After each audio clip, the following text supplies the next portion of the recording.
Hey, I wanted to talk today a little bit about anxiety, some different things that can cause that, and some stuff that you can do to help deal with it. I'm not going to cover everything here today, but I just wanted to throw out some thoughts because I think that sometimes people are not aware of some of the pieces of what's happening in their body that might be contributing to why they're really struggling with anxiety. So obviously one of the things may have to do with patterns of belief or patterns of thought. That's something that you would want to talk with a counselor about. That's not what I'm here to address at the moment. Another thing could be that you might have a lot of inflammation in your digestive tract, and because your digestive tract is the enteric nervous system and it has over 100 million neurons in it, which is more than the neurons in your spinal cord, it's a whole nother nervous system in your body, and it communicates with your brain. It has this highway called the vagus nerve that connects the gut to the brain, and 80% of the traffic on that highway is going from your gut to the brain. So if your gut is not doing well, if it's inflamed, if it's leaking, if it's having trouble, it's going to be pinging the brain over and over again with something's wrong, something's wrong, something's wrong. So what are some things that you can do to help alleviate that?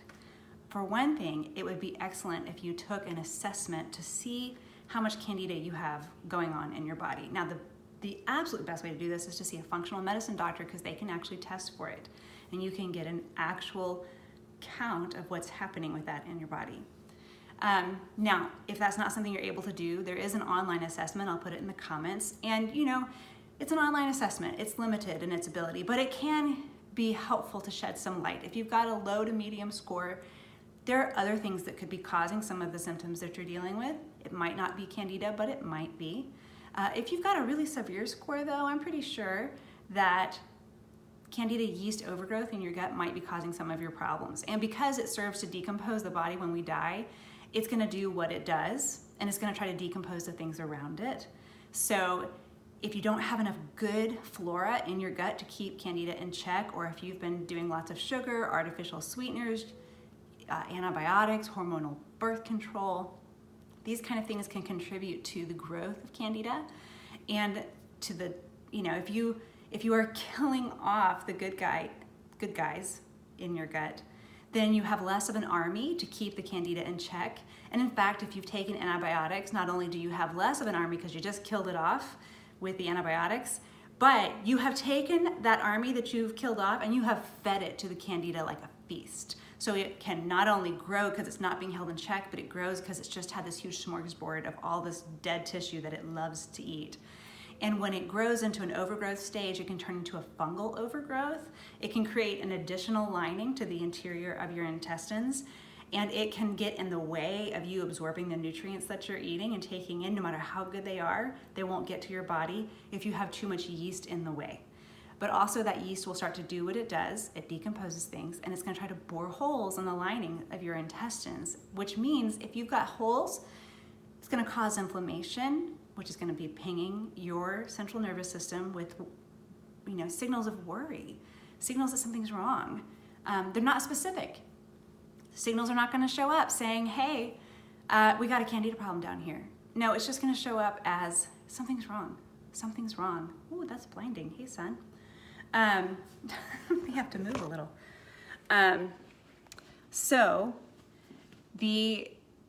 I was saying, if you have an overgrowth like that, that is something that can contribute to feeling anxiety. Another thing that can contribute to feeling that anxiety is not having enough of the particular probiotic strains that help to reduce the feelings of anxiety in your body. There are a couple of probiotic strains that have been shown in multiple clinical studies to help reduce the feelings of anxiety that you may be having. So two of those strains are Lactobacillus helveticus and Bifidobacterium longum. Now, those are things you can find probably in more than one place. Another thing that can contribute to issues with anxiety and feelings of anxiety is if you have mutations on the MTHFR gene. That sounds like a mouthful, but basically it's a gene in your body that helps to turn folic acid and folate into the methylated active forms of folate. and you need the methylated forms of folate in order to make enough serotonin, GABA, and dopamine. So if you can't make enough serotonin, you're going to feel anxious. And you might also struggle with feelings of increased levels of anger. You might struggle with depression. You will also, if you have this mutation, have increased risks of blood clot and cancer and, gosh, I'm not doing a video on MTHFR. I have other videos about that. But anyways, it could be contributing to the anxiety that you're feeling. So what are some things that you can do about this? So y'all know that I work with Plexus. I love Plexus. If you need to reduce a candida overgrowth, one of the things that I would encourage you to do is to check out ProBio 5. If you have an extreme amount of candida that you need to kill off, you may need to build up to 4 ProBio 5 a day, slowly over time. I wouldn't just jump in at that because that could be overwhelming. But you may need to increase up to 4 a day to help kill off that candida and help get your gut back into balance again. For some people, once they do that, the anxiety goes away. For other people, they need to reduce that candida overgrowth, but they also need to start replenishing with particular strains that help with anxiety, like Lactobacillus helveticus and Bifidobacterium longum. These are both in Plexus's product called Vital Biome. I have at least 6 women who buy Vital Biome from me specifically because they struggle with anxiety, and when they take Vital Biome, they don't. They feel freer, they feel less worried, they have less of that anxiety going on. Another piece in this puzzle, if you are struggling with an MTHFR mutation, that's very complicated. And there are different locations on that gene that can be mutated. And sometimes you have that mutation at one location from your mom. Sometimes you have it from your dad. Sometimes you've been really lucky and you've inherited it from both your mom and your dad. So you've got a double mutation. My husband has this. He has a double mutation on the MTHFR gene in the 1298 location, which is highly associated with increased levels of anxiety and anger. So for him, and for many other people I know, reducing folic acid in your diet and supplementing with either methylated folate or folinic acid, which is different than folic acid, can be helpful to reducing those levels of anxiety.